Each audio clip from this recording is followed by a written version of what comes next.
पत्नी का जो एक धर्म है उसे पातिव्रत धर्म कहते हैं। यदि केवल अपने पति को भगवान मानकर और उनकी आराधना में, तो वो मोक्ष पदवी भी प्राप्त करती और जो चाहे वो प्राप्त कर सकती है। पातिव्रत धर्म में बड़ी भारी सामर्थ्य है। सच्चाई की परीक्षा तो तभी होती है जब विपत्ति आती है।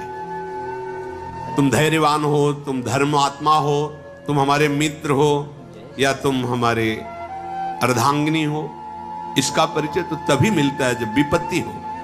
अर्थात मित्र विपत्ति में हो तो उस समय उसे छोड़ना नहीं चाहिए। तुम विपत्ति में हो तो धर्म नहीं छोड़ना चाहिए, धैर्य नहीं छोड़ना चाहिए। अगर पति विपत्ति में है, बहुत संपत्ति अपहरण हो गई, ऐसे पति का किसी भी तरह से मन न दुखावे कि अब आपके पास तो कुछ रह नहीं गया, हमारी आप कामनाओं को पूर्ण नहीं करे। जो ऐसी स्थिति में अपने पति का सहयोग करती है। वनवास हुआ, सियाजू ने ना तो जनकपुर का सुख स्वीकार किया ना अवधपुर का। कहा जहां प्रभु श्री राम के चरण, वहीं मुझे करोड़ों अयोध्या जैसा सुख मिलेगा। यदि कोई स्त्री अपने पति का किसी कारणवश अपमान, धन नहीं है, उतना विद्वान नहीं, उतना ज्ञान नहीं, और तुम्हारे ही कर्मवश तुम्हारा पति बना है, उसका अपमान, पातिव्रत धर्म की यहां चर्चा करें। क्योंकि सबसे बड़ी पतिव्रताओं में शिरोमणि हैं श्री अनुसुईया जी, जिन्होंने भगवान हरि, हर और ब्रह्मा को 6-6 महीने के बालक बना दिया अपने पातिव्रत धर्म से। वो कह रहे हैं कि पति का अपमान न करें, अपने भगवान के समान समझे। यहां पातिव्रत धर्म की चर्चा प्रपंच की नहीं, बात यहां बहुत अध्यात्म की चरम ऊंचाई की बात करें अनुसुईया जी। इसको लौकिक में घसीटोगे ना तो ये तर्क वितर्क के शब्द। जालंधर राक्षस और वृंदासती परम पवित्र चिदानंद भगवान को पति वरण करने के लिए तपस्या कर रही। देवर्षि नारद जी आए, तुम्हारा क्या उद्देश्य है? वृंदा ने कहा हमारा उद्देश्य है भगवान श्री हरि को पति रूप में प्राप्त करना। तो उनका पहले तुम्हारे पातिव्रत धर्म की परीक्षा होगी, तुम एक निष्ठ हो कि नहीं, तो आज्ञा कीजिए। उनका जालंधर को पति रूप में स्वीकार करके और पातिव्रत धर्म को आप प्रमाणित कीजिए, नारायण तुम्हें पति रूप में प्राप्त हो जाएंगे। कोई भी बड़े से बड़ा देवता जालंधर का बाल बांका भी नहीं कर पाया। क्यों? क्योंकि सती अपने सतीत्व में सब देवताओं ने विनय की कि वैसे आराधना तो आप ही को पति रूप में प्राप्त करने की थी। नाथ आप स्वीकार कीजिए, नहीं तो जालंधर का आतंक, राक्षस और पतिव्रता वृंदा, वही तुलसी जी के रूप में और शालिग्राम के रूप में श्री हरि। आज भी उनका ब्याह किया जाता है, पूजन किया जाता है, तुलसी जी चढ़ाई जाती। जब हम किसी को इष्ट मान लेते हैं तो उसमें दोष दृष्टि नहीं होती, और जब हमें प्यार होता है ना तो उसका दोष भी गुण ही नजर आता है। और सच्ची बात है कि सबके हृदय में भगवान बैठे। यदि हमारी निष्ठा है तो तुम हिल नहीं सकते, हमारी निष्ठा के विपरीत नहीं चल सकते। जब भगवान नहीं चल पाते तो तुम तो इंसान हो। हमारा क्या होता है कि हम दूसरों के तो दोष फटाक से बोल देंगे। बैक में आप दृष्टि घुमाओ अपने ऊपर, तब लगेगा वो तो कम है। अगर हमारी बात खुल जाए है। संत सदैव सत्य स्वभाव वाले साधक उपासक बाहर नहीं देखते, अपने अंदर देखते हैं। अपने दोषों को मिटा दो तो बाहर केवल भगवान या दूसरा कोई है ही नहीं। गृहस्थी में स्त्री शरीर पुरुष शरीर धारण की, इनको भगवत प्राप्ति का सहज उपाय बताए। जो घर परिवार में रह रही, अपने पति में भगवान की भावना करना। मेरे पति ही मेरे भगवान हैं, ऐसी भावना से 8 पहर उनकी आज्ञा में रहना। जैसे कोई प्रश्न कर सकता है कि अगर पति ही दुराचारी हो तो शास्त्रों में वर्णन किया गया है कि आप अपने भाव रखिए और फिर विधान जैसा होगा अपने आप दूरी बना दे। क्योंकि आप और आपके पति के बीच में भगवान का भाव है ना, वो संभाल लेंगे, वो आपको बचा लेंगे, वो आपको दूर कर देंगे। ऐसा भी हो सकता है। अलग अलग मायाकृत रूप हैं और आंतरिक भाव में जाएंगे जब विचार पे, तो आपके ही कर्म का फल भुगताने के लिए ऐसा स्वभाव वाला पति दिया गया है, ऐसी भावना, तो हमारे ही कर्म निश्चित, अपने कर्म के प्रभाव से ही पति का वरण होता है, जैसे हमारे कर्म। गायत्री के अनुष्ठान के द्वारा गायत्री जी को प्रसन्न करके जो कन्या प्रकट की थी उनका नाम सावित्री जी हुआ था।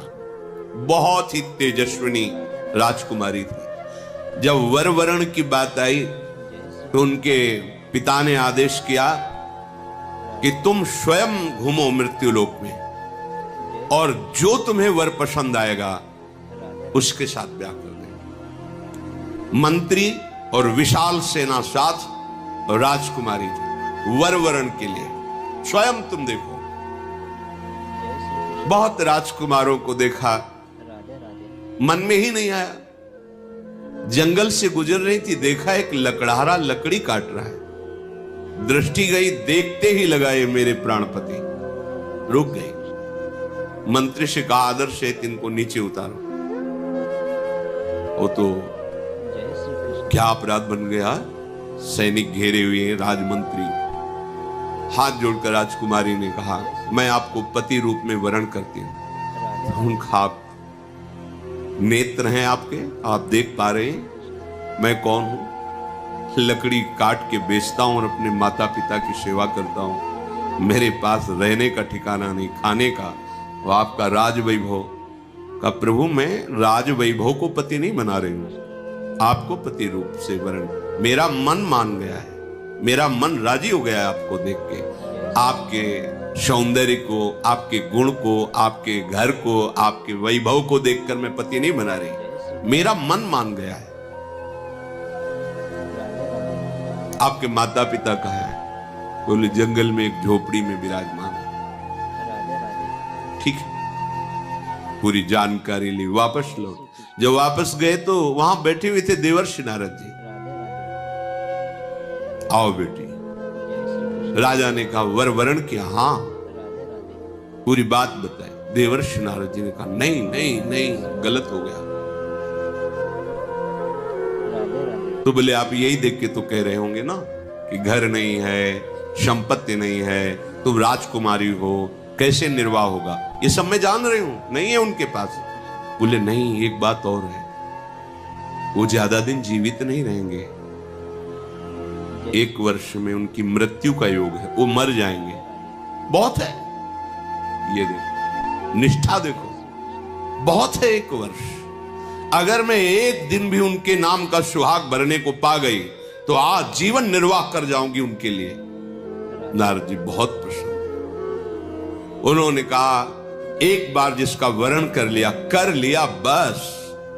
जैसे मां भगवती पार्वती जी ने सप्त ऋषियों को जवाब दिया था, तुम एक बार की बात कहते हो, करोड़ों बार जन्म लूंगी और तपस्या करूंगी, वो वर के रूप में वरण करूंगी तो महादेव को ही वरण करूंगी। मान गए आपकी बात पर, मेरा मन रम गया है शिव में, करोड़ बार जन्म लूंगी लेकिन महादेव को ही वरण करूंगी। सावित्री जी का ब्याह हुआ। पिता ने अपार वैभव, वही अकेले थे, बिल्कुल एक भी सुख नहीं लिया। नहीं, मेरे पतिदेव के ही सुख में सुखी रहूंगी, आपका कुछ भी दहेज, कोई भी एक वस्तु स्वीकार नहीं करूंगी। उनका नाम सत्यवान। और कहा प्रिय, पता नहीं किस पुण्य और सौभाग्य से तुम्हारी जैसी हमें पत्नी मिली। वैसे मैं भी एक राजकुमार हूं, मेरे राज्य का अपहरण कर लिया गया वैरी राजाओं ने।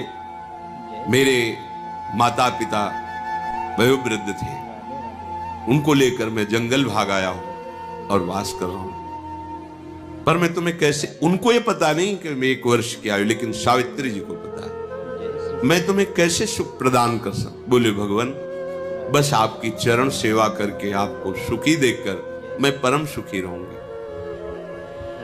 सुबह वो लकड़ी काटने के लिए चले, वो साथ चले, उनका नहीं, हमारे माता पिता की सेवा में रहो, जो आज्ञा। और वो जिस दिन से ब्याह हुआ था उस दिन से तिथि गिनना प्रारंभ कर दी। धीरे धीरे जब कुछ महीने व्यतीत हुए, उन्होंने अन्न छोड़ दिया। सत्यवान ने पूछा क्यों? बोले हमारी कुछ मन में ऐसी कामना है कि मैं नियम पूर्वक रहूं।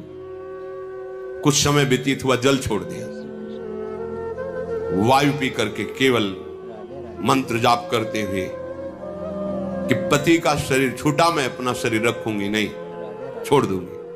और जब वो तिथि आई, उनका आज भगवान मेरी इच्छा है कि आपके साथ में वन में चलूं। तो नहीं माता, आज तक आज्ञा मानी, केवल एक दिन, आज केवल, फिर जैसी आपकी आज्ञा होगी, पर आज आपकी आज्ञा उल्लंघन करूंगी और आपके साथ चलूं। उनको पता था आज आखिरी दिन है, सत्यवान को पता नहीं। गए, चलो, तुमने पहली इच्छा प्रकट की है, अभी तक कोई इच्छा ही नहीं प्रकट की थी, और वो भी इच्छा अपने पति के अंतिम दर्शन और वही प्राण त्यागना, निश्चय इनका यही था। लकड़ी काटने लगे, बोले सावित्री ऐसा लग रहा है मेरा सर फट रहा है। बोले भगवान नीचे आ जाइए, समझ गए, आप लेटिए। सर को अपनी गोद पे रखा, मंत्र चल रहा है, शांत, देखती कौन आता है और मेरे पति का स्पर्श करता है। यमदूतों की तो सामर्थ्य नहीं, साक्षात धर्मराज है, यमराज रूप में नहीं, धर्मराज के रूप में। उनके दो रूप हैं, पापियों के लिए ये भयानक यम रूप, जो यमदूत पहुंचते हैं, महान दंड देते हैं, लेकिन जो धर्मात्मा पुरुष होते हैं, जिनसे पाप और धर्म दोनों, फिर वो उनके लिए थोड़ी सुविधा होती है। और जो धर्मात्मा पुरुष होते हैं वह साक्षात धर्मराज पहुंचते हैं, लेकिन जहां भक्त होते हैं वहां भगवत पार्षद पहुंचते हैं, ऐसे नहीं। और यहां तो भगवत पार्षदों का भी प्रवेश नहीं। देखा सामने धर्मराज, मंत्र का प्रभाव, मूर्तिमान धर्मराज सामने। उनका बेटी, तुम्हें धैर्य धारण करना होगा, वो मूर्छित हो गए सत्यवान। उनके आते ही प्रक्रिया है प्राण घसीटने की, मूर्छा गए। तो उनका भगवान, ये मेरे पति हैं, आप प्राण ले लो और देह की रक्षा करो, ऐसा कैसे हो सकता है? ये हमारे प्राण हैं। तो उनका समय तो पूरा हो गया, मैं तुम्हारे पति को सूक्ष्म शरीर में, यातना देह में लेकर अब जा रहा हूं। बोले आप अपना काम कीजिए और मैं अपने धर्म का निर्वाह करूंगी। खींचा सूक्ष्म प्राणों को, बंधन से बांधा, यमपाश से चल पड़े। सावित्री जी मंत्र बल से पीछे चल पड़े। कंकन किंकिनी की झनकार तो पीछे मुड़ के, उनका बेटी, असंभव है, मृत्यु होने के बाद जीव को अपने कर्मों का फल भोगना ही पड़ता है, वो किसी का साथ निर्वाह नहीं कर सकता। तुम वापस चली जाओ। उनका आप अपने कर्तव्य का पालन करें, हम अपने कर्तव्य का पालन करें। का तुम्हारे पति प्रेम को देख करके हमारे हृदय में उत्साह हो रहा है, तुम वरदान मांगो, केवल सत्यवान के प्राणों को छोड़कर, इस जीवात्मा को छोड़कर तुम कोई भी वरदान मांगो। उनका सुना है हमारे सास ससुर राजा थे, उनका राज्य वैभव उनको पुनः प्राप्त हो जाए, उनके नेत्रों की ज्योति प्रकट हो जाए, ऐसी हमारी इच्छा है। तथास्तु। फिर चले, देखो एक और वरदान मांगो और आप वापस चले। तो हमारे माता पिता के पास केवल हम ही संतान थी, पुत्र नहीं था। एक पुत्र प्रदान कर दीजिए, अर्थात भाई। तथास्तु। फिर देखो बेटा, हम तुम्हें बार बार कह रहे हैं, यहां से आगे की यात्रा सूक्ष्म देह से होती है, स्थूल शरीर से नहीं। तुम अपने पातिव्रत धर्म से युक्त हो, इसलिए मुझे देख पा रहे हो, मेरे साथ चल रहे हो, पर अब उचित नहीं है। एक और वरदान मांग लो। तो अब मुझे भी एक पुत्र चाहिए। उनका तथास्तु। बोले रुक जाओ, मैं एक पतिव्रता हूं और बिना पति के संतान कैसे हो सकती? धर्मराज जी